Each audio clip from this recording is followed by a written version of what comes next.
Welcome everybody to the EAI Seminar on Friday. My name is Qian Jiwei, a senior fellow at the Institute. So you realize this urban renewal, urban development has been a major topic in contemporary China for recent decades. And there's a tension actually between urban development, city planning, and cultural heritage protections, historical site protections. People have different objectives, so there's a tension between experts, citizens, local governments, local officials. So today we are very happy and to have a speaker who is authority in these areas, Professor Ho Puay-Peng, to enlighten us from 3 cases of urban development in China. Professor He is the UNESCO Chair on Architecture Heritage Conservation and Management in Asia and Head of Department of Architecture at the US. So he has been very experienced in cultural heritage protections, including China, Greater China areas, including Hong Kong, China, and also he also worked in Japan and also in Singapore. So without further ado, the floor is yours, Professor He. Yeah, thank you, Ziwei. Good afternoon, everyone. It's very good to be here, and thank you for your kind invitation. My topic this afternoon is walking a tightrope, rethinking cultural and urban landscape in China. It is a project and a kind of rethinking of the process of urban renewal using historic fabric in the city. So when Xingtiandi opened in Shanghai in 2002, it created a new urban possibility with the use of historic buildings. Indeed, a new heaven and earth. Developed by Hong Kong, Shanghai-based developer Shui-On Land, the 3-hectare site in central Shanghai was originally one of the many inner Shanghai city blocks filled with Shikumen houses from early 20th century. Some of the Shikumen houses were retained when the site was clear. Other Shikumen houses from other part of the city were reinstalled at the site, and many Shikumen houses on the site have been demolished. And the larger houses at the site were exposed to view as the entire urban landscape was meticulously crafted to have different spatial experience for the visitors, including the tenant mix. There are also new contemporary buildings added to the ensemble, designed by Benjamin Wood, an American architect engaged by Shui-On for the master plan and the building project. The branding of this project has been about a new urban lifestyle, adaptive reuse of historic buildings, and a careful articulation of the tenant mix. Xingtiandi was opened at a time in the social development of China when a middle-class consumption pattern had emerged and the beginning of the interest in urban preservation. As Ben Wood claimed that he is not a preservationist, the Xingtiandi project happened to use historical urban structures to create a new consumption experience. A new model of urban regeneration that had influenced many major cities in China was created and replicated by both Shui-On and other developers and city governments. Not all projects are commercially successful, and many projects involve buildings of fake historical environment rather than the conservation and adaptive reuse of ancient buildings. What Xingtiandi shows is a novel form of urban regeneration for a lifestyle experience that suits a rapidly burgeoning middle class in China. During the process, instead of large, busy shopping malls, the material used in crafting the urban landscape were historic structure, which might be exceptional or non-exceptional, and sometimes pseudo-traditional architecture. It offers a new vista for social consumption that relates sometimes to the infrastructure of heritage, history, and identity. This talk will examine 3 cases that attempt similar form of infrastructure construction with different context and outcome. I will look at the reconstruction of Bao'ensi outside Zhonghua Men in Nanjing, I also look at Qianmen district in Beijing and the historic city of Datong. Protagonists of this project and many more around the country were walking a tightrope between authentic historic heritage reproduction and real estate successes. It might be time now, several years after the completion of this project, to survey how they fare and what lessons might be learned. So the first case is Da Bao'ensi. The pagoda of Da Bao'ensi, located in Changganli, a historical district to the south of main south city gates of Ming Dynasty Nanjing, is a very important landmark, both in the Ming Dynasty and all the way to the early Qing Dynasty before the destruction of the pagoda.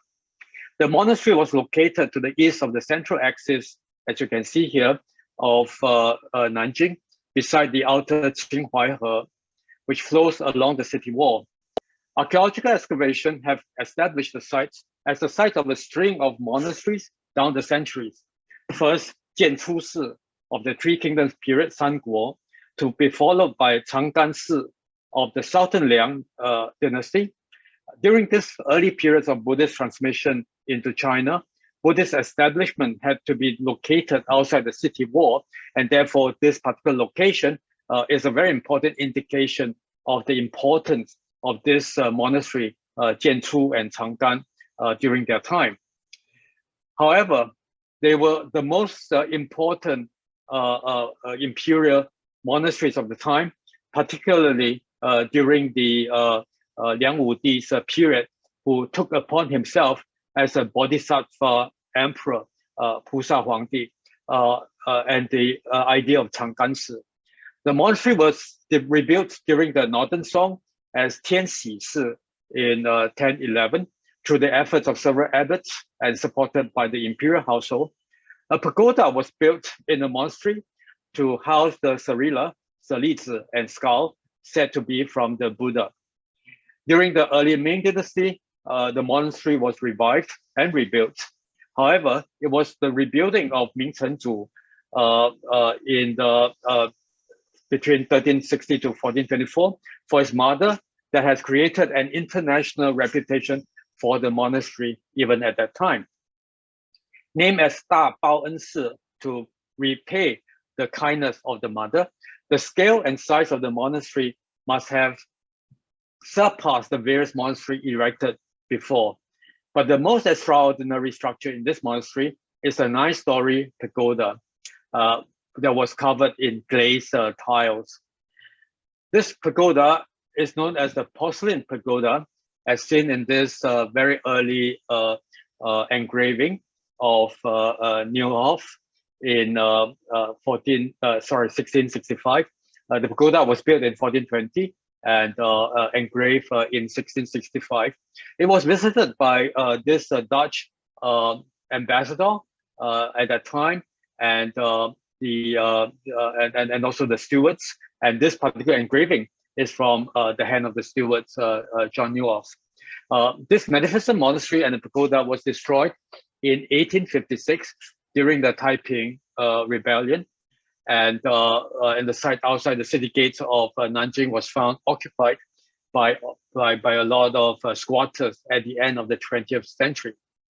The project at the site, started by the municipal government initially, was for slum clearance and urban regeneration because the pagoda and the monastery are all gone. The area immediately adjacent to this site is outside the city gates, the southern city gates of Nanjing, and right next to the Qinghai as a very ideal site for intensive commercial development because of the land value. However, the plan was modified in 2003. I have some images of the porcelain pagoda, and the porcelain had been used. And this was excavated around the not far from the site, also out on the outer outskirts of Nanjing, had been used as example of the glazed ceramic tiles that can be seen on the porcelain tower. This tiles that you see displayed in the Nanjing Museum was excavated at the kiln site And it is said that there are 3 sets of porcelain tiles being manufactured. So one was to put on the porcelain tower. The other one will be sort of kept in the Imperial Palace, and then one at the kiln site. So just in case any piece gone damaged, it can be replaced quite easily. And so this is the set that came out from the kiln site. And there are many remnants of this another set from the Imperial Palace that can be seen in major museums around the world.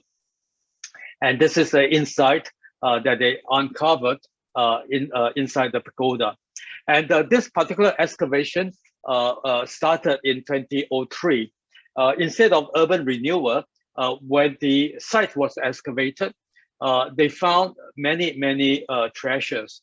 And this is from underneath the pagoda, the Digong of the Song Dynasty pagoda from 1011. And this is King Ashoka stupa, Ayuwang Tao, in which you have the relics of the Buddha, the Sarila, and the skull. And so because of that find, there is a plan for rebuilding this particular monastery.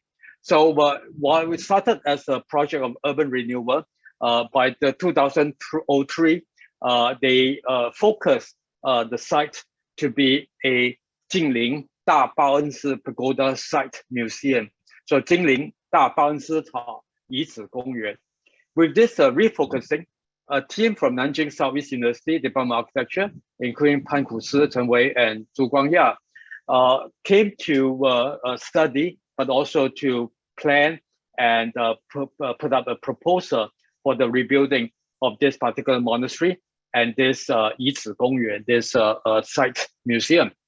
So since 2003, there are 3 archaeological excavations conducted and culminating in the discovery of the Digong of the Song Dynasty, as well as some steles from the site. And from the steles, you are able to see that in 1011, the 4th year of Datong Xiangfu, the pagoda was built at that time. And in the Ming Dynasty, the pagoda of the Ming Chenzhu was built over this particular Digong. And so it is actually quite fascinating that Ming Chenzhu did not really move his pagoda away from the Song site, but actually built his own Da Bao'ensi pagoda on the foundation of the Song Dynasty pagoda. And in addition, as you can see from the left of the slide, there were excavation of the remains of the, say, for example, the remains of the hall, Da Dian, or the side walls of the Ming Dynasty pagoda, Ming Dynasty monastery. So this is the entirety of the Ming Dynasty monastery. And with that, the team went on to look at the design of this Yizi Gongyuan, and so both Wang Jianguo and Han Dongqing were involved in this competition for a new museum to be built. And again in 2010, another excavations were done, and they have uncovered more remains. So the team planned and designed the park and a new pagoda hovering over the archaeological remains of the Digong of the Song pagoda, as well as the surrounding district, to heighten the Buddhist culture of southern China. So this will be the first building on site, and around it there will be other buildings that will be built to explain and to magnify the Southern Buddhist tradition based in Nanjing and in Nanfang in a way. And so the site museum was opened in 2015 to mix reaction, and particularly the design of the pagoda with a steel structure and glass envelope. At the symposium in 2016 on the Da Bao'ensi site museum, several academicians and renowned architects and historians were invited to assess and comment on the planning and design of the site museum. Most comments complimented the team for achieving the balance of conserving and presentation of the excavation site and a bold and innovation design in the new pagoda. The technique of preserving the excavation site is well tested. And so the site itself is already covered. The new buildings over it do not actually overrun the site itself. And therefore, the excavation site can still be seen by visitors on the site. However, the most important issue is the pagoda itself. How to solve the problem of raising this pagoda without affecting the Digong, the underground palace. So the underground palace was kept in situ on the site. And what the architects and engineer decided upon is to build a massive truss, diagonal truss across the pagoda, across the Digong, and placing this massive pagoda on top of the truss while preserving the Digong. So no structure came onto the Digong itself. And because of that, you have this massive structure. You have the Digong being preserved, and the massive structure sits on a direct axis over the Digong, as in the pagoda of Tianxi Si, as in the pagoda of Da Bao'ensi. And so that is really quite exciting. However, the form of the pagoda can be very, very contentious. And in this case, there are several options for the designers. Either you rebuild the Da Bao'ensi pagoda as it was found in the Ming Dynasty by Ming Chenzhu, meaning that you see a lot of examples of the glazed tiles. You know the height from the engraving from the time of the 17th century by the Dutch engravers. You see the form of the pagoda, so you can actually reproduce the pagoda quite faithfully from nothing, right? And so so that is one option. The other option is to have a completely modern pagoda, right? Totally different, right? So one is to replicate and reconstruct the original pagoda. One is to have a creative new pagoda. The team of designer has suggested to have a pagoda that's in between, a solution that's in between the two extremes. So that solution is to build a pagoda that has the outline of the original pagoda, but in new materials and in new technology, in new structure, right? So the form is exactly the same, including the height, the levels, and so on, exactly the same as the pagoda of Yongde Emperor. However, the technique of changing the surface into glass is something that is innovative to a lot of reviewers. So the glass facade reflects or recall the reflective and shiny surfaces of the Ming pagoda. That's why it has that kind of shine on it. And it is a very, very contemporary interpretation. And in contemporary society, you will not lose this opportunity to light up the pagoda. And so the lights can be different colors, right? So what you saw before, it can be green, it can be red, it can be whatever, right? Just like a Tokyo Tower. And so you are able to change the light to suit the mood or to suit the occasion. But in actual fact, it is this particular pagoda, the form, and this glass surface that is really contentious to many visitors. The visitors felt that this does not represent the historic tower because it looks so new. It looks so unlike unlike a Chinese building, unlike a pagoda building of the time. Now, this is one aspect of the project, but the other aspect that I was also interested in is the narrative that is constructed around the pagoda. The district outside the south gate of Nanjing is often referred to as the most vibrant commercial district, right? Fuzi Miao within the gate and outside the gate, the Qinghuai He. The objective of urban regeneration was to revive the prosperity of the district. When the focus of the revitalization project was turned to focusing on the Bao'ensi site, new narratives around the monastery were put forward. One of which is the description of the monastery as the Imperial Monastery of Yongle Emperor. Secondly, the glazed ceramic pagoda's reputation as one of the 7 wonders of medieval world that was trumpeted again, right? The method used to express the reflective and glitter of the glazed ceramic tiles of the Ming Dynasty in this new pagoda was suggested as recalling the collective memory of the people of Nanjing, right? So in the Ming Dynasty, with the international visitors praising the pagoda and calling it the ceramics pagoda, the 7 wonders of the world, this had been returned because of this newly built pagoda. And so this collective memory had come to give Nanjing residents a new identity of international repute. And based on this narrative, Zhao Chen, who's a professor at Nanjing University, went on to claim that this site museum and the pagoda will contribute to the cultural renaissance of China, 文化复兴 of China. While Zhao did not elaborate on the idea of cultural renaissance, we might interpret this as a self-assurance of the rising of the soft power of China.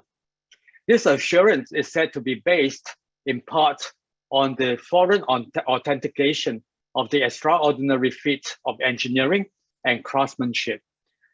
How can this glorious culture of the past, particularly the many layers of cultural heritage in the historic city of Nanjing, be revealed and have relevance for the contemporary society? Certainly, the project had been meticulously researched with different options for planning and design explored. Can cultural, not collective memory be recalled? Apart from the amazing achievements in material culture in glazed ceramic and the objects in the underground chambers that are displayed in the museum, the main culture scene in this monastery is the Buddhist culture. Can the site museum adequately represent and reflect the vibrant Buddhist cultural significance and embedded messages to be very clear to the visitors and the public? My assessment is that the project is extraordinarily academic, but the message might be lost on the tourists and the public because of its academic content. Right? The more accurate they are, the more academic, right? So this is my assessment. It is hard to see how the design of the site museum and the planning of the surrounding neighborhood can transmit the rich Buddhist culture and the rich Buddhist architecture on the atheist society today. Cultural identity and transmission might be hard to achieve, particularly when the bar is set as high as a Renaissance. Now, the second project that I have is a Qianmen project in Beijing, Qianmen district. This is a picture taken in 2008, and that is the very beginning of the Qianmen project. Just as an urban district outside the Great South Gate of Nanjing, Zhonghua Men, urban district in corresponding location in Beijing to the south of Zhengyangmen or Qianmen during the Ming and Qing dynasty was also a vibrant commercial and entertainment precinct. Running through the precinct is the main thoroughfare, Qianmen Main Street, that is aligned with the central axis of the central city or the ancient city of Beijing and the Imperial Palace, as you can see in this small diagram here. So this is the Imperial Palace, this is Tiananmen today, and this is Qianmen, and this is Qianmen Dajie over here. This is an illustration from Xu Yang, the Qianlong Nanxun Tu from the first Juan, 1771 and 1776. So this records one of the 6 Qianlong's southern tour, showing Qianlong coming out of the gate and turning around, and this is Qianlong himself onto the western side of the Qianmen Dajie. So you can see the Jianlou of Zhenyangmen and the Paifang, and Qianmen Dajie is along in this side, leading down to Tianqiao to the south. So this whole district outside the central city of Beijing to the south, in the outer city, the Waicheng, have been really a thriving commercial area. Apart from the central Qianmen Dajie, to the east is Xianyukou, to the west is Dashila. And so this whole district to the south of Beijing, or the inner city of Beijing, to the south of Tiananmen Square, have been packed with shops, restaurants, and commercial outlets since the 15th century. And because the site was not subjected to strict regulation, because of its location outside the city gates of Beijing, so there are many more different street patterns that you can see here, as well as living pattern. So it can be very enlivened commercial neighborhood, and a lot of description and text have been written on this particular neighborhood. However, since the end of the last century, the district have been gradually going into decline, and the housing stock was occupied mainly by the migrant workers. In the early 21st century, Zhonghua Men government on the eastern side of Qianmen Dajie began the planning to regenerate the district, covering Qianmen and Xianyukou. The urgency of the project received a push for completion before the Olympics in 2008. So as a main street, immediately south of Tiananmen Square, it is seen as the main gateway into Beijing. The speed of renewal along the main street was prioritized. The government appointed architecture historian Wang Siren, who at the time was director of Beijing Municipal Research Institute of Ancient Architecture, Beijing Shi Gudai Jianzu Yanjiu, and the team from Beijing Jianzu Gongye Xueyuan, the College of Construction and Engineering, led by Ye Zhuran, to study the area and to propose a plan for this very important section of Beijing. However, due to the shortage of public funds, the government also engaged a developer, Soho China, to the precinct, and they were involved at the very outset, the planning, the design, and the tenant mix of the district. To the west, in the Dashila area, led by the local Shen Men government, they decided on the slower process, a bottom-up approach in urban renewal. That I will talk about later on. And to the east of Qianmen Dajie in the Xianyukou district, the massive demolition of the old district. This is you have to turn it around, the big map, and this is to the east of the Qianmen Dajie. Qianmen Dajie is the one running left to right. Right. This is Qianmen, Zhenyangmen, and so this is Xianyukou. They designed the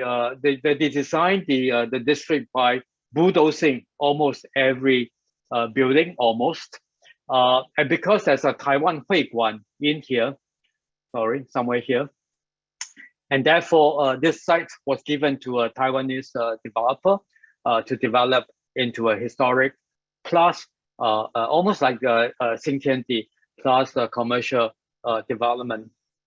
So the demolition and renewal is going on outside Xianyukou, even to the further east, and this is a very common practice in China, and resulting in a really very interesting landscape right now. So we will concentrate on the reconstruction of Qianmen Dajie for this particular talk. The Qianmen Dajie, as you can see here, was reconstructed fully. I lived in Beijing between 1988 and 89. So I have many occasions to come to this area. before the major work. And really, it was really fun to be here because of all these different shops, restaurants, small bars, and so on. Really fun area. So what they wanted to do is to clear out most of these probably newer buildings, kept some of the older building, creating this axis, rebuilt the Paifang, the ceremony gate, and decided on how to infill the site with a modern building or pseudo-traditional building. And so some of the buildings that are kept are important buildings of the time, so the pink color ones, and others will be rebuilt in that kind of style. So when they were rebuilding, they will refer to original image, like this one here, a very important shop, Shen Xifu. And the rebuilding was trying to reflect that, but not entirely similar. I mean, if you look at the window design is actually not the same, and given to another shop to build. And so this is 恢复传统风貌, just to return to the traditional scenery. And the site has a very rich history, as I said, because of the gathering of thousands of merchants and students from all around the empire in China will come to this district because they have to sit for imperial examinations. And there's a lot of Huiguan, or the association buildings here from different part of the country located in to the south of Zhenyangmen, because the Huiguan will take care of students from the particular province or towns or cities. And so the hutongs over here are littered with a rich tapestry of building types, ranging from theaters, where Beijing Opera was born, shops, restaurants, Huiguan for more than 600 years. With the modern era in the early 20th century, outlets for Western goods will come to this area. The modern railway station was built just to the north of this area, between the old city and the new city. And fish merchants came here because of the canal supplying the Imperial Palace from branching off from the Grand Canal. And so it's a very, very rich mercantile culture that you see over here, the culture of everyday Beijing. And so Ye Zhuren suggested that the district manifested the spirit of Chinese race, quote, 中华民族精神, unquote, and the special charm of the image of the city, quote, 首都形象. As for the Qianmen Main Street, in addition, another imagery was invoked by Ye. During the Ming and Qing dynasty, the emperor would leave the palace, coming out of Zhenyangmen, go down the main street of Qianmen, and go to the Tiantan or Xiannongtan for ritual. Right? So this street that he traveled from inner city of Beijing, his inner palace, to the outer city, to Tiantan and Xiannongtan, is known as the Heavenly Street, Tianjie. So Ye gave another name to this street as a symbolic path to seek the harmony between heaven, earth, and human.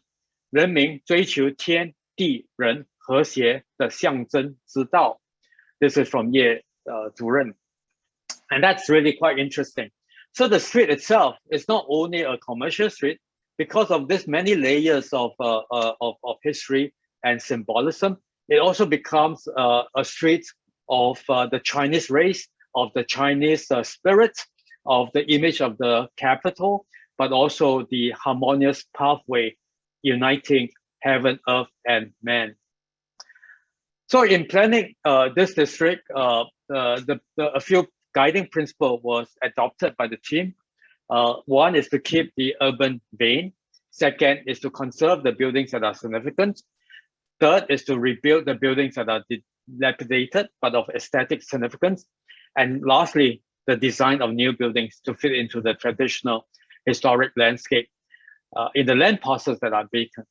So there seems to be a great principle to be used for planning the district, and the outcome might be quite pleasant and answer to the need of the community. There are several detailed reports on the design approach of each section of the district, and the intention of the process are very reasonably demonstrated. However, the outcome may not be so desirable or widely accepted. The main reason might be attributed to the change of design and planning as a result of the introduction of Soho China. So when they came on board, their main purpose is to make commercial profits. And therefore, the tenant mix that they introduced, like Kentucky Fried Chicken on the Tianjie, and many other Western brand names into this site. International architects were invited by Soho China to build some of the new building. I mean, to be very fair, Soho China had been a very progressive developer. They developed the 长城脚下的公社 commune by the foot of the Great Wall, inviting many architects, including our own from Singapore, Chen Jiayi. A really quite fantastic project and quite advanced and innovative developer. But because of this the sensitivity of this particular project and the inclusion of the tenant mix, this very, very short distance of 845 meters have been turned from Hamley Street to, according to Soho China, Champs-Élysées of China. And so instead of the very down to earth, everyday Beijing kind of shops, you get all the international brand such as H&M and Zara. I mean, not the very high luxury brands like Chanel, but H&M and Zara all coming in. There are some local stores like Qian Jiwei and Tongmentang, but by and large are all these foreign names. So the project was completed and opened on August 7, a day before the opening of the 2008 Olympics. And soon after the opening, Soho China pulled out of the project because the funding was not sufficient. And because of the lack of visitorship and the lackluster commercial activities, many original stores were closed down, and the street was turned into showcasing intangible heritage. And most visitors are domestic tourists. After visiting Tiananmen Square, they will come down to this particular site. And the area to the east of this Tianjie or Qianmen Dajie had been totally bulldozed. When I visited this, I think in 2014-15,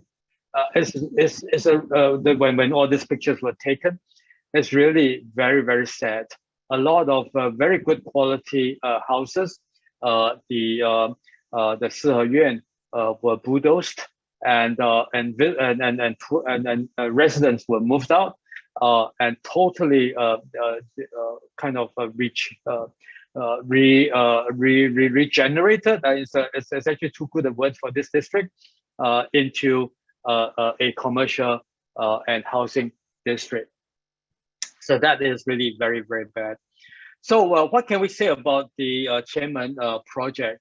Well, the original team from Jianzhou Daxue was really have all the good intention. The rhetorics as well as the result of this particular project really wasn't up to the standard. And currently they were thinking of something else to do with this particular street. And so the refurbishment or the rebuilding of some of the traditional buildings and the building of new architecture, creating this very artificial landscape with Niao Long, right, the bird cage as light, with the tram line, even though it's only 845 meters, being reintroduced. It became a kind of film set, and the market for some of these stores are simply not there, and people prefer to go to other shopping mall than to come to Qianmen Dajie for Zara or H&M. And so this Qianmen, immediately to the south of Tiananmen Square, which was a traditional urban landscape, was turned into almost like a ruin. And the vibrancy of everyday culture of bona fide Beijing residents are completely lost. The third and last project that I was thinking of introducing is Datong city. The city of Datong has a very long history, stretching back to the Northern Wei in the 4th century. The current old city of Datong was largely constructed in the Ming Dynasty, and with 3 major monuments from the Liao and Jing dynasty. Much of the ancient temples and some courtyard houses and city wall were demolished in 1950s and 70s. But despite this destruction, the city was listed as one of the first list of 24 national famous historic and cultural cities of China, 国家历史文化名城.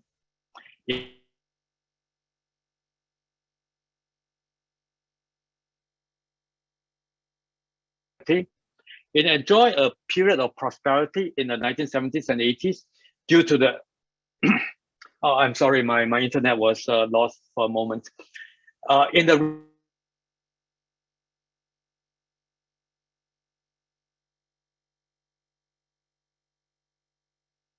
And in this particular period, because of the coal industry, can you all hear me?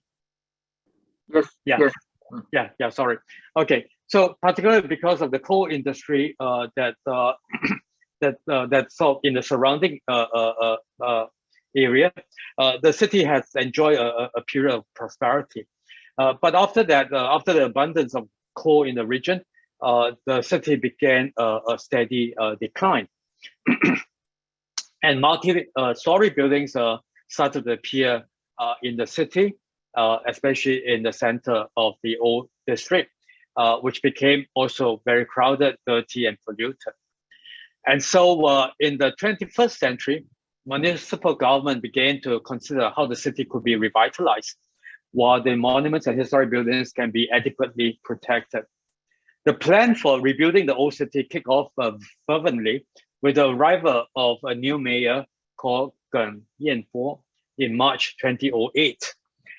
In the 5 years while he was the mayor, before he left Datong for Taiyuan, Geng was able to realize most of his plan to create 2 twin cities, the old city and a brand new city side by side. The project has been variously described as a newly built ancient city or best preserved ancient city. I'm interested to examine the reason why this project was viewed so controversially and what lesson can be learned from this very brave attempt. Being one of the earliest major citywide rebuilding or repositioning project, Datong and Mayor Geng had attracted a lot of attention. The speed in which he carried out his plan was also much admired. Before coming to Datong, which is the 2nd largest city in Shanxi province, Geng served as the party secretary and county leader in Lingshi and Yuci in central Shanxi, both possessing important heritage. Geng's efforts and experience in preserving the heritage and promotion of tourism started in those 2 counties. Describing himself as a quiet person who loved history and reading, Geng was determined to turn Datong into an authentic historic city. In 5 years, more than 17,000 households have been removed from the old city, as well as 6 secondary schools, 5 primary schools, and 2 hospitals. Many modern buildings were demolished, and in total, more than 2 billion renminbi have been invested in the project. In return, by 2018, the city wall, as you can see under construction here, surrounding the old city have been completely rebuilt. In addition, all the major monuments have been completed with new buildings added to it. This includes the major monuments from Liao and Jing and Yuan and Ming dynasty, such as Bao'ensi, Sanhuasi, and Dai Wangfu. I'll come to that later. Areas surrounding these major monuments were cleared to create buffer zones, and new shopping arcades were created. At the beginning of this project, a professor from Tongji University, Ran Yisan, and his team were engaged to master plan the preservation and conservation of Datong city. But their recommendation of piecemeal and gradual step to repair, renovate, and conserve the historic fabric of Datong was not accepted by Gun. Instead, Gun emphasized large-scale clearance of the inner city so that the city can be restored and reborn and recreated as an urban form of the Ming Dynasty. This might be because of the rotating nature of the mayoral appointment in China. So he'll know that he only has 4 years, 5 years. And Gun was also keen to see the complete overhaul of Datong under his watch. So instead of the expert advice, Gun went on to plan the mega project at his pace and with his specific objectives and approaches. Gun's approach to the revival and rebuilding of Datong is said to have been guided by the simple principle of renowned historian Liang Sicheng, who together had conducted a survey and wrote a report on the ancient structure of Datong in 1933 when he was at the Yingzhao Xuese. Gun's principle of renovating old buildings as old buildings, 修旧如旧, is said to be attributed to Liang, which probably is a misrepresentation of Liang's position as conserving old buildings as they are old, 整旧如旧, rather than 修旧如旧. In Gun's view, the building of the new city wall is to protect the historic hung-to core of the old city, and returning the wall to the new city and to create the form of the Ming Datong. When Gun was questioned about the authenticity of the rebuilding of the structure, he mentioned that he adhered to the four originals, the principle of four originals: original form, 原形制; original structure, 原结构; original materials, 原材料; and original technique, 原工艺. If the brick used for the reconstruction of the city wall are produced as they were produced in the Ming Dynasty, the city wall would have the authenticity of the Ming city wall. So, so what you see here, all the bricks were new, but they were produced very similar to the bricks that that were produced during the Ming Dynasty, and therefore the resulting city wall and the structure above it is a Ming structure, is authentic. So this is his argument.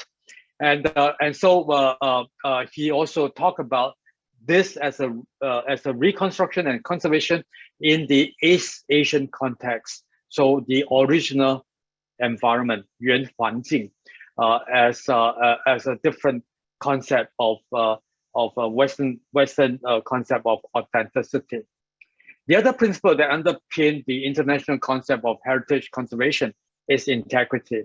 And this concept is applied in conservation projects as maintaining the fullness of building without any unnecessary additions or subtraction. To Gun, integrity as translated into Chinese as completeness, 完整性, is exactly the opposite. Gun's concept of one axis and two cities, 一轴双城, was based on the concept of completeness, meaning that a complete Ming city. So when he rebuilt the Ming city, it's a complete city. So it's one zhou, 双城, one new city and one complete Ming city. He's also attributing this concept to Liang in his proposal for the development of Beijing in 1950s. Liang Sicheng proposed that Beijing should be kept as it is and a new city to be built on the site. And so the residents of the old city was moved into the new city in Gun's Datong. And so the old city can be a truly old city of Ming. Some residents are still allowed to remain in the old city, but the old city would be able to draw tourists in the millions. It is said that the majority of the Datong residents were very happy with this project because they can have this new material benefits in the new household. And so their own livability in the old city have been greatly improved by this project. And therefore, on the day of Gun's departure to Taiyuan from Datong, many Datong residents kneel down to request for him to stay in Datong to complete the project probably. Now this episode, yeah, some of the images here, as you can see, the rebuilding of the wall and the rebuilding of some of the houses inside. And you can compare to the left is a previous image of the city in 2009, and the right is a completed project in 2018. And you can compare the various buildings. So this one here to the left, and this one here is Huayansi, which is a very important Liao dynasty structure. The one at the bottom here is Sanhuasi, which is this two buildings here. And this one here is Daiwangfu, which was not there before. So you can see that the whole site was cleared of the old buildings. If you go back to see this one here, the whole site was clear of the old buildings, and the new Daiwangfu was created. The only remains from the Ming Dynasty is the Nine Dragon Wall over here. So so that's the new Datong city, and the old Datong city was built to the right of this. So you can see a fantastic architecture being built or rebuilt or invented, and the whole Datong city, as you can see from the northwestern side. This is Huayansi. So Huayansi, the main hall was kept, obviously. This is a very important relic, these two buildings, but the rest are all new, right? So everything that you see are new. So this is what he meant by completing Bao'ensi, because only two buildings were left from the Liao dynasty. And so in 2008, he completed the very major Huayansi. It's a very major monastery of the Liao, and he completed the whole thing and created a plaza in front with a shopping mall along the side. Right? So that is Huayansi. And this is Daiwangfu. The only thing that remains in Daiwangfu is this particular Jiulongbi, right? So from 1392. When I first saw this in 1988, I have to climb between buildings and so on to get to see this view of Jiulongbi. Now, not only the Jiulongbi was built, was preserved, sorry, which is across the street from located here, the whole Daiwangfu was rebuilt, right? So Jiulongbi is in front here, and he created a new Daiwangfu. So it's totally demolished and recreated. So this episode had prompted Ran Yisan from Tongji University to write a critique of the project. In particular, he warned of the design of this new Datong model, which became very popular in many other historic cities.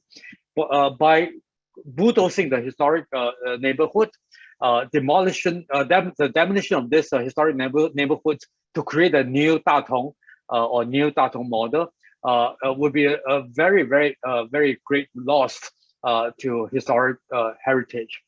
And so much so that the Ministry of Housing and Urban Rural Development, 住房部, and the National Cultural Heritage Administration, 国家文物局, in March 14, 2019, in a communique entitled "Concerning some national famous cities of history and culture that are not well protected," and one of them is Datong. And Yanbo himself was reprimanded for making such a major move to erase the cultural memory from Ming to the early 20th century. And so this particular episode, I think, is a major lesson to be learned to see what can be done to historic cities in China. Now, the three examples that are selected for their representative nature in recent development of historic heritage conservation and urban renewal. In the case of Nanjing, there are many examples of rebuilding of ancient pagodas and the building of site museum and archaeological park all over China. And this is just one of them. The case in Beijing can be seen as one of those who follow Xingtiandi model for commercial gain. And the one in Datong probably is the most radical and very attractive to many cities, such as Liaocheng and Luoyang. And these three cases are marked by the difficulties in striking a balance between heritage conservation and commercial and tourism development, or authenticity and fake reproduction. Obviously, every situation or project has its own context and various regulatory, governmental, administrative, cultural, social, and economic issues to deal with. And so it is very, very difficult to find a balance among all these different factors. So perhaps it would be best to return to the basic. Why, what, and for whom are we conserving or developing? Why, what, and for whom are we renewing the inner city? Can we maintain the heritage infrastructure while achieving a new or a renewed urban center, urban fabric for commercial use? And the rhetorics of cultural renaissance, the rhetoric of cultural memory, and the rhetoric of returning to the great age of Datong, for example, they're really not necessary, to my opinion. And so as China moves into a middle-class society, the consumption is most crucial aspect in the social and economic development. Footfall spells income. What the tourist, domestic or international, would consume is curated culture that would not resonate with their mind or their heart. Whether architecture or urban spaces are in Ming or Liao dynasty style is inconsequential to the consumption pattern. Culture possesses multiple layers of significance. It might be hard to replicate that complex structure as we see in this culture or cultural cities. Likewise, a city has multiple dimensions, and it will be very difficult to recreate such complexity in a rebuilt late Qing Qianmen or Ming dynasty Datong. It is even more difficult to create empathy for visitors within such film sets. What has been lost in urban spaces are the spirits of the place that might stir the feeling in the visitors. No amount of faking can replace the buildup of historical layers in the demolished city. In the end, perhaps we can ask, is walking a tightrope, balancing the interests of heritage preservation and transmission of and development even possible? Thank you. Thanks indeed, Professor Ho, for a very inspiring talk. I see most of our attendees stay on for the whole talk. I think you are a lot of things we can discuss. You know, the tightening rope is a problem is always there. It's very difficult to really balance different interests in this game. Probably I can just kick start the questions, but then. Do you realize any mechanism of decision making in city planning at national level in terms of those whether experts can participate? You know, which disciplines of experts can participate, or which institutes?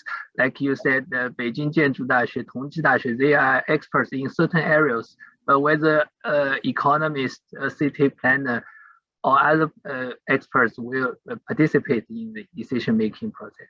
Thank you. Yeah, thanks, Jiwei, for the very important question. I think as in every aspect of life in China, 上有政策，下有对策, and there's a lot of mismatch between the national level decision and the local decision. There's a lot of mismatch between the experts and the government. And so in a way, when I was in Hong Kong, I participated in the planning process of Shenzhen, for example, and also in recent years have some projects in Shanghai. Facing the local government is a really very difficult task, because the local government holds a key for development, and they privilege definitely development, and they privilege economic returns at the expense of keeping the historic building, and at the expense of losing that kind of authenticity. And so, for example, in this particular case, in Datong, in Bao'ensi, they rely mainly on the tourist money, and therefore the building of this shopping arcade, the clearing of the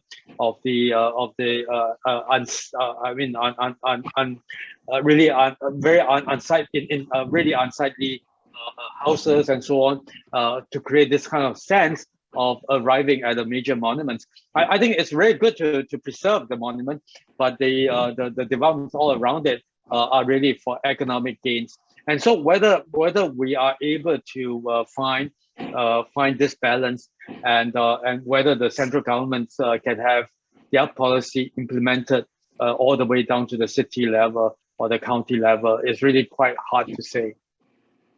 Excellent. So now floor is open. Yeah, Dr. Chen Gang.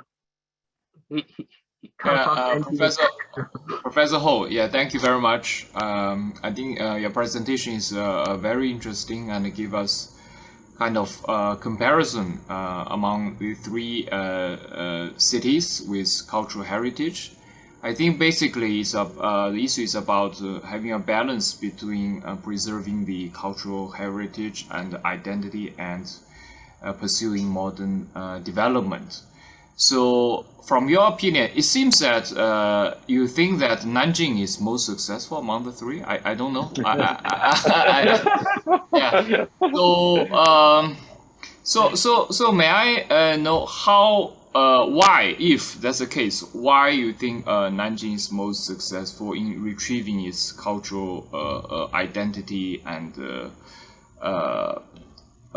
the culture in developing the Da Bao'ensi this model, while Beijing or Datong have failed to some extent. And I think you, in the very beginning, you also mentioned Xi'an. I think Xi'an, Nanjing, and Beijing, actually the three old capitals, actually they share some kind of similarity, especially regarding their old city planning. They even have the same names, like Gulou. Yeah, all these three cities have this. But now we can see that they are quite different in terms of city planning and redevelopment. So how do you look at these three major old capitals, today's city planning, and having a balance between the cultural heritage and the modern development?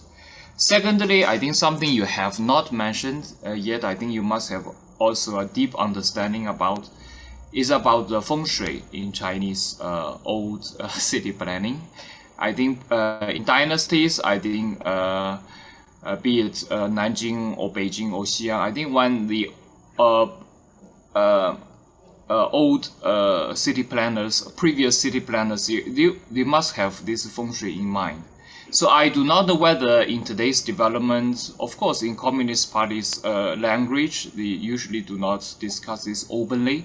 But I just wonder whether, for example, in Nanjing, when they re-established the Da Bao'ensi, they also take this feng shui into consideration. And what's your view about it? Yeah, so basically my two questions. Thank you. Thank you, Chen Gang, for the very long questions. I think, I mean, there's so many sub-questions in the first question. I would not say that I prefer the Da Bao'ensi model. Most of the people involved in Da Bao'ensi are very close friends of mine, and so I cannot say I don't like it. But I think it's a very innovative attempt. How to represent an old pagoda, and so with say modern materials and so on. I do my own share of this exploration in my design of a new monastery in Hong Kong, but I think it's totally very difficult, because the sense of space and the spirit of that culture is really very difficult to be expressed with new materials, right? And so I think Da Bao'ensi is not a success to me. I think it's also a failure because the pagoda itself cannot recapture that kind of understanding and empathy. But the museum itself, of course, is very, very successful because all the excavated foundations and all the objects that have been excavated are on display. So those will be able to give the visitor some sense of the culture, of the Buddhist culture at that time. And no, there's just too many sub questions in the first question. I don't even remember everything. But my sense is that as for your second question, the feng shui, I think is definitely a very important element in ancient capital planning, especially, I mean, since the Han Dynasty. And so say the Chang'an, Han Luoyang, as Tang Chang'an and Tang Luoyang are very, very important example of the application of feng shui. But in this reconstruction, I don't think there is a very, very clear reference to feng shui. And so I would not say that they have openly or secretly consulted the feng shui master. But some of the designs, I think, are just modern day design. This is what we would do in modern time. Sorry, I don't think I've answered all your first question, but yeah. Thank you. Xizhe. Hi, thank you. Hi, Prof. Thank you so much for the excellent presentation. I have a question. I think it's maybe more because I lived in Beijing for a few years and I understand so I kind of like observe the process of the development of the Qianmen project. So I guess my question is focusing on that. So I think my personal experience is also like the same as your analysis, is that I don't think the Qianmen project is the very successful one.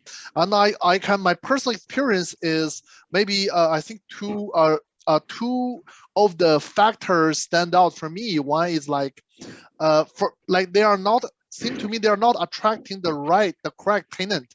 So like they do not have enough people to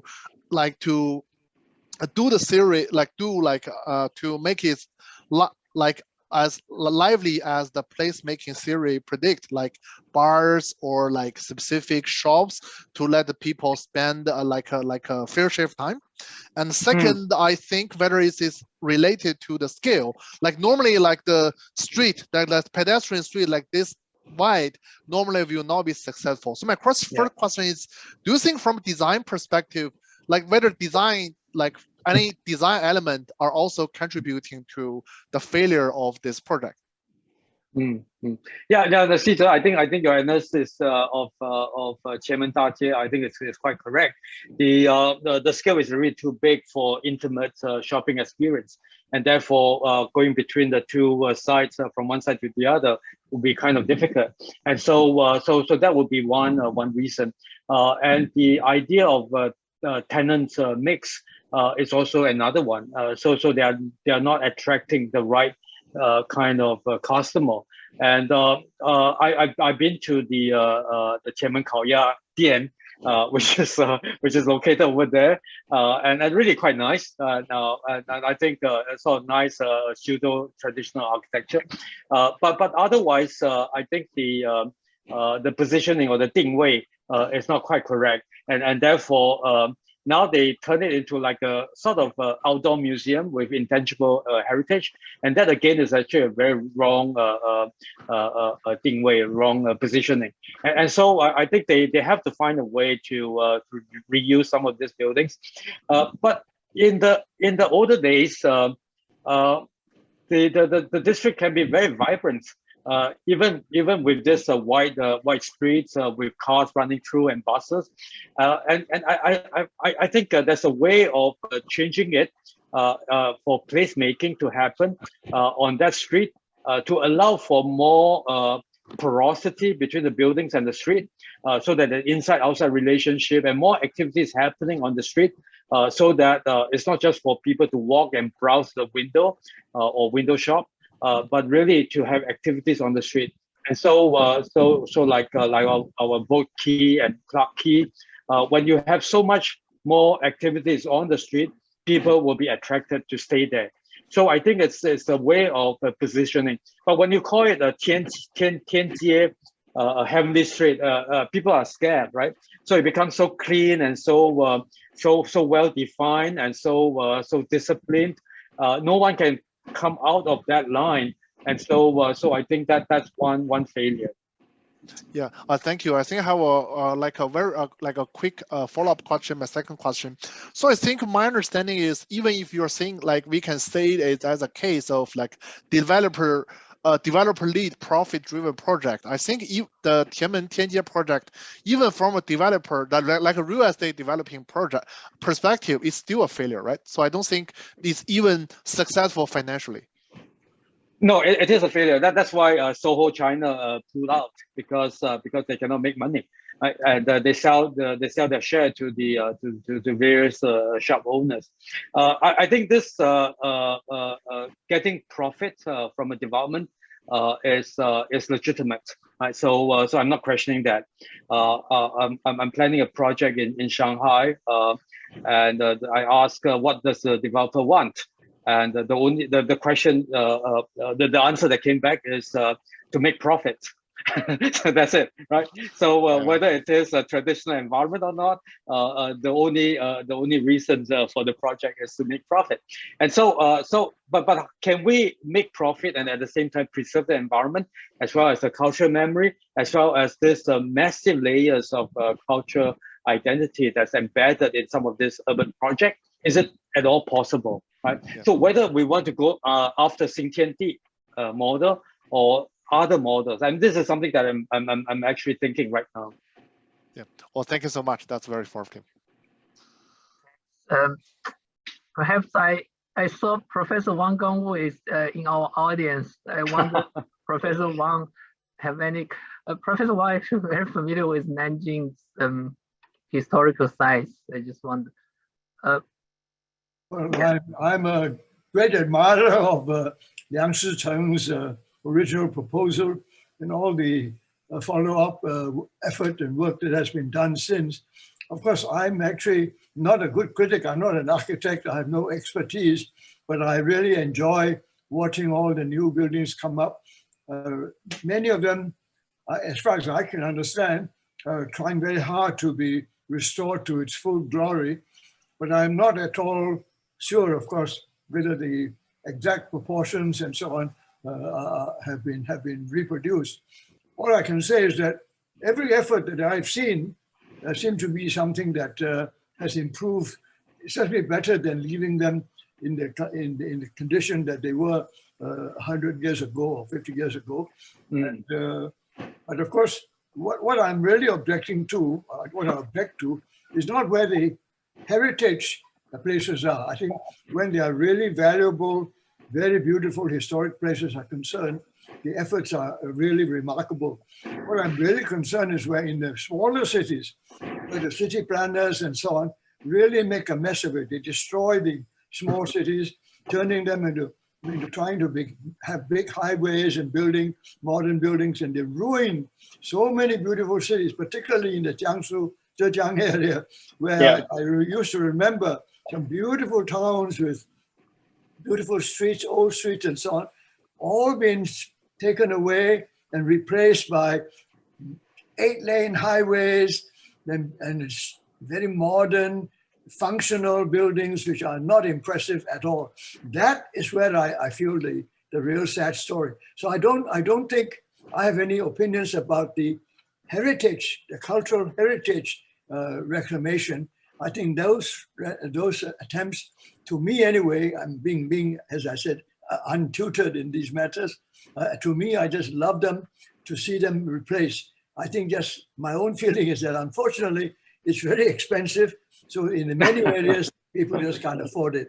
And in some areas, unfortunately, people want, as Professor Ho mentioned, people want to, the local governments want to make money, want to get, trying to make their towns modern and so on, and ruin sometimes to me, very historic towns, which have been, and the idea that Liang Shicheng had from the very beginning, which I really appreciate, which is to retain the city as it is and build a new city outside, is still to me the best idea.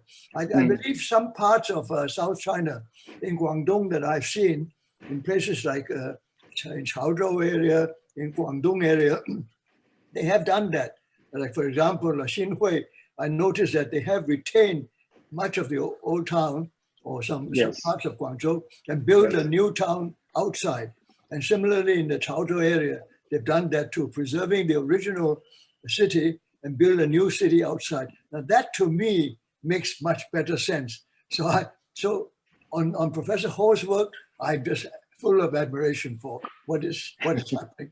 Datong particularly, I really appreciated what is done there. But I don't know whether Professor Ho has opinion on this one, but I do see with great regret the destruction of so many beautiful towns, particularly in the Yangtze Valley area, where some of these old towns were really beautiful. And now they look so ordinary. So, but thank you very much, Professor Ho. I really learned a lot from that. Thank you. thank you, Professor Wang. I agree with you almost entirely because I think to keep the monuments and for example, Bao'ensi, when I first went to Bao'ensi, was really you have to go through very, very narrow lanes and very, very dirty environments. And now it's actually the glory of the building has been expressed. I think the only thing is that the new addition has to be very, very clearly labeled as new, rather than confusing visitors that some of these buildings are originally from Liao Dynasty 1,000 years ago. But there's another, I also totally agree with your opinion about the destruction of towns and cities around the country. And many villages, many towns that I've seen before and now completely gone and so on. But I just want to show this, another slide that I did not show, which is in Qianmen district. This is to the west of Qianmen Dajie in Dasila area. So the Zhonghua Men government has decided to take it slow and recreate the kind of environment by inviting artists to come in the first place. So from 2010, Beijing Design Weeks happened here, and slowly engaging the local as well as artists internationally to come in to demonstrate certain ideas about the place in this inner city, and slowly taking part of the buildings and using it as an exhibition and so on, and renovating individual building one by one, and some of the buildings that are not so well preserved. Sorry, I thought that's another slide. Not so well preserved will be torn down to create a new building, but in a very, very quiet style. As in old Beijing, and this has been quite successful. Has been gone on for now 11 years. I think it's still going on. So it's a slow process of regeneration rather than immediate process of demolition and rebuild. So I would say that this would be one of the different ways of going ahead for this kind of project of urban renewal. Is this similar to this debate related to this death of life of great American cities? In New York, you need to keep the normal life. Yeah, exactly. Yeah. So the social dimension has to be really recognized and kept, rather than something that's all come in from outside, a top-down approach. Right. We have another question from Peter Schobert. Yeah. Thanks. Hi, can you hear me? Yeah, good. Yeah. Thanks, Prof. The secret to a lot of the reconstruction projects, of course, you've shown us the big scale, but the secret to success is often at a very small scale, right? It's the level of craftsmanship, the ability to work with the materials and so on.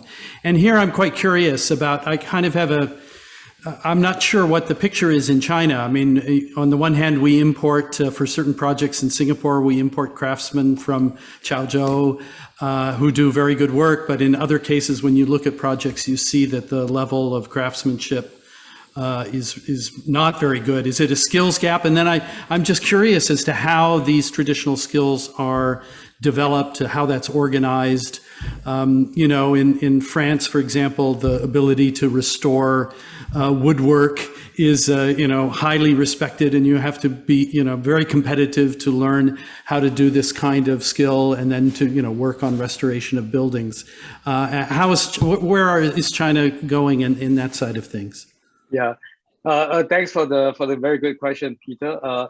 I think the scene in China is quite patchy. I mean, being a very big country, there are places where you have really very good craftsmen organized in companies, like in Suzhou, traditional craftsmen, and they can go anywhere to reproduce Suzhou gardens or Suzhou type of vernacular architecture. In Beijing, in Gugong, you see really very good craftsmen. I witnessed the project in Gugong of the rebuilding of Qian, one of the palaces,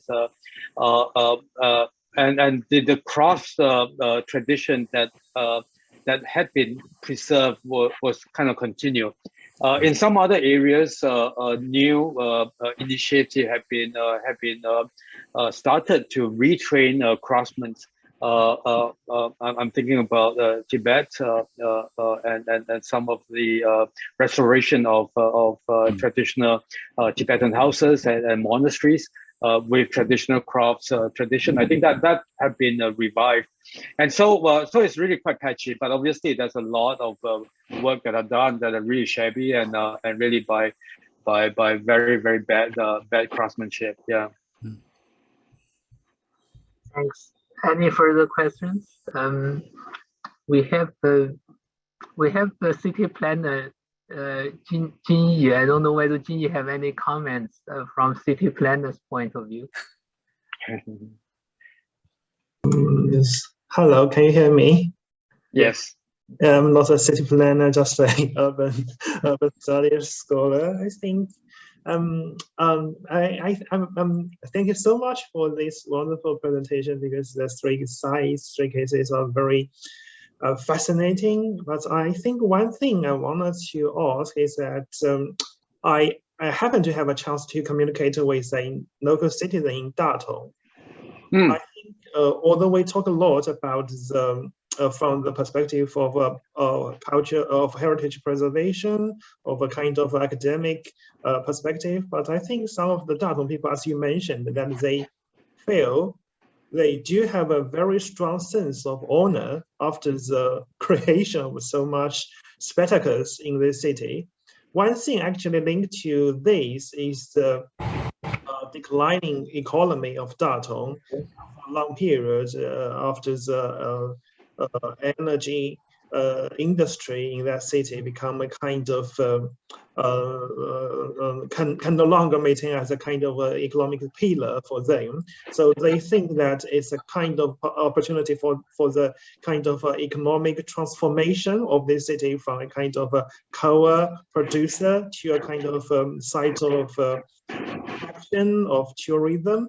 So I'm not quite sure how, as an expert in this kind of heritage, how do you think put the heritage preservation or creation in a broader image to use them to serve a larger purpose or ambition of this city, rather than to think about authenticity or think about the logical relation of heritage preservation or creation. So I'm not quite sure how do you think of this kind of logic, whether do you think that they could really succeed, or whether do you think that this kind of logic just gave heritage too much anticipation of its function? Thank you. Yeah, no, I think from the expert point of view, obviously we would like to keep all the heritage buildings intact, as well as preserving the authenticity and the cultural milieu of this heritage environment. But that is only one extreme. the opinions. Obviously, there are other people on the other side who felt that the heritage has to serve the people. And so my question is whether in what we do, we really need to ask who are we doing this for? Are we preserving for the generations? And if they are not happy with that kind of preservation, do we need to continue with our work, or shall we really listen to the people, and so that allowing them to have that kind of say in the project? But in between, I think education is also very important.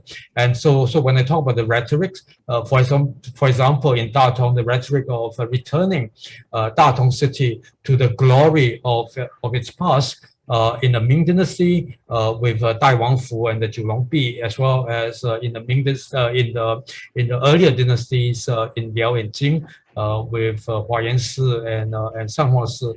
And I think that those rhetorics are really important. And those rhetorics, if they are bought by the citizen, then I think I would agree with Gan Yanbo that the Datong should be done in such a way. I mean, should be renewed or revitalized in such a way that will exemplify that identity. Right? So it probably has to come from the society. If we have pride in our past, and if we have pride in our collective identity, then we can do something about it. If we don't, then I think it's all futile, whether to preserve or not, whether to talk about authenticity and equity or not. Yeah. Yeah, I think that's the decision. As just my question in the first question, the decision-making process is important. How to make the decision for the public. Yeah. I think it's the bottom-up process that will be very good. I mean, in this particular case in Dasla, the citizens, I mean, the people, the residents in that district actually welcome this effort for bringing design and arts into the place and slowly renewing the fabric rather than bulldozing all the buildings away.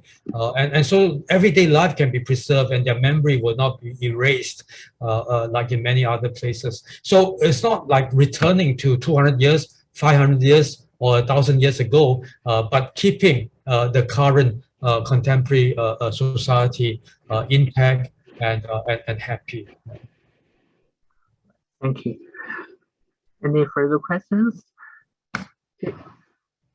If no, let's thank Professor Ho's very interesting, inspiring, and thoughtful talks. And hopefully Professor He can join us later to share his future research with us.